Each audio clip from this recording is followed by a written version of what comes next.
You can spot a bad interior even if it cost crores. Here is how we avoid these mistakes from day one. Hi, I'm Digvijay, the director at Digvijay Architects. And I have seen how the smallest interior decisions make the biggest impact. In this video, I will walk you through the exact process we follow while designing luxury interiors. From choosing styles that flow, to palettes that work in real life, to even the final switch placements. When you're combining classical and modern, the design must feel cohesive, not confused.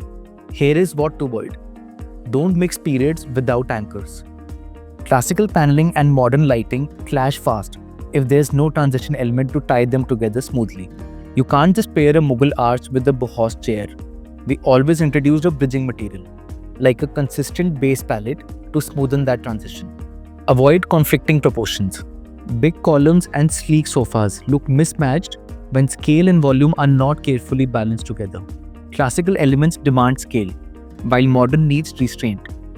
We recalibrate every proportion: ceiling height, cornice depth, furniture bulk, so it flows together, not fights. Material logic matters.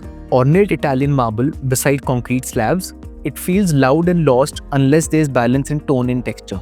When combining modern and classical, we create material gradients. From polished to matte, heavy to light, everything transitions smoothly, even across floors and walls. Here is how we choose colors that look stunning, flow across spaces, and stay timeless. We start with natural light. No palette works unless tested in real daylight. It changes every color and mood across your home. North versus south light, window orientation, and surface bounce all affect color. We test palettes in real light, not showroom lights, so your wall doesn't turn purple when it should be grey. Every material gets a mood role. Wood adds warmth, lime adds grounding, brass brings glow. Each material speaks its own language. In this 9,000 square foot villa, we assigned roles to every texture. Rough line for grounding, brass for moments of glow, veneer to soften. That's what keeps large spaces from feeling flat. We avoid trendy grays without logic. That trendy grey tile might look stunning online, but in your daylight, it could fall flat.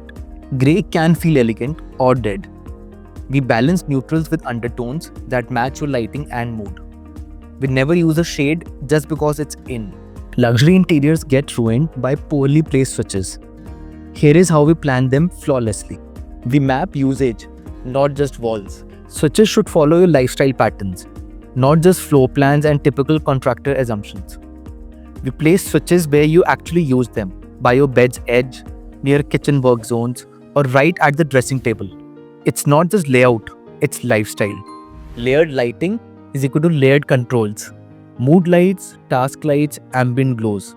Each one needs its own thoughtful, easy to access switch zone. Accent, task, and ambient lighting each need their own controls. We label and locate switches in clusters, ensuring ease and elegance without clutter. Consistency beats confusion. Every room, every switch plate. Same height, finish, feel. Visual flow makes it feel premium. Across 120 plus homes, we have found that visual and tactile consistency makes a home feel polished. That means same plate height, same finish, same switch logic, room to room. Interior luxury isn't just about budget. It's about thoughtful execution from concept to completion.